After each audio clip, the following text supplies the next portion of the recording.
this research, we performed an analysis of clinical data collected in the Amigal database, a prospective and multi-center registry promoted by the Galician Society of Cardiology, in which 7 public hospitals of the Galician healthcare system are involved.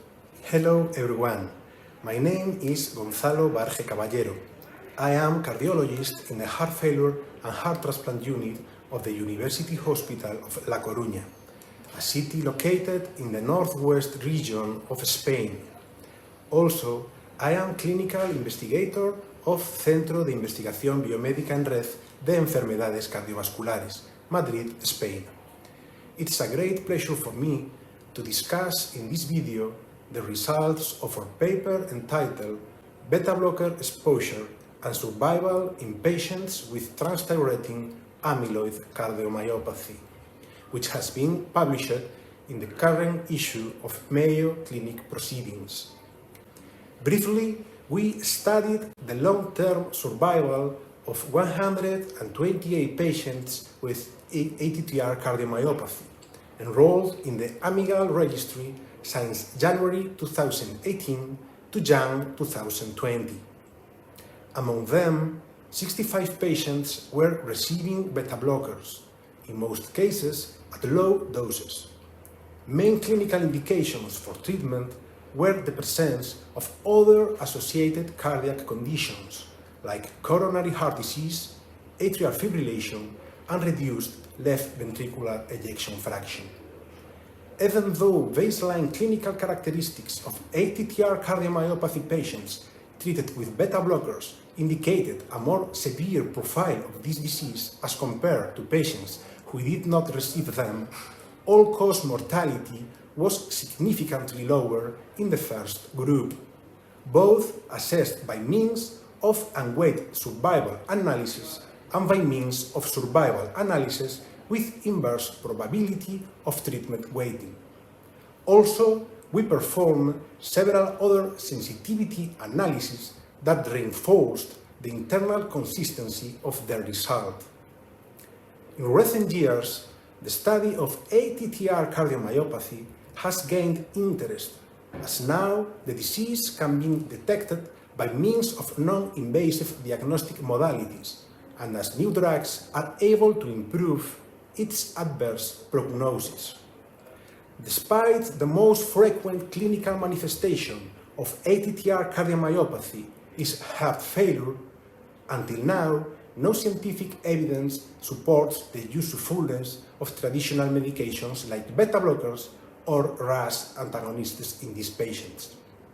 Moreover, the particular pathophysiology of ATTR cardiomyopathy make them especially prone to the side effects of these drugs, which routine use is often discouraged. The importance of this investigation lies in that it's the first study to suggest a potential clinical benefit in terms of increased survival of beta blocker therapy in the setting of a cardiac disorder in which, until now, these drugs were not considered indicated, and even in the opinion of some experts, should be systematically resumed because of a potential risk of adverse side effects. As main limitations of our work, we find that it is not randomized and is based in a relatively small sample, so its results must be confirmed before they can be translated to routine clinical practice. So, the Mayo conclusion of our study is that beta blocker therapy seemed to be associated with improved survival in patients with ATTR cardiomyopathy. This may constitute an attention call against the routine prescription of beta blockers in this population, only motivated by the fact that they had been diagnosed from this disease. Finally, to maintain beta blocker therapy would be especially advisable in patients with ATTR cardiomyopathy who also suffer from other associated cardiac conditions, which can benefit from these drugs, like ischemic heart disease, arrhythmia, or reduced left ventricular ejection fraction, provided that patients' tolerance to treatment is good. Thank you very much for your attention.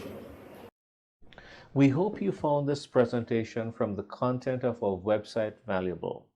Our journal's mission is to promote the best interests of patients by advancing the knowledge and professionalism of the physician community. If you are interested in more information about us, our homepage is www.mayoclinicproceedings.org. There you'll find access to information for our social media content, such as additional videos on our YouTube channel or journal updates on Facebook. You can also follow us on Twitter. More information about healthcare at Mayo Clinic is available at www.mayoclinic.org. This video content is copyrighted by Mayo Foundation for Medical Education and Research.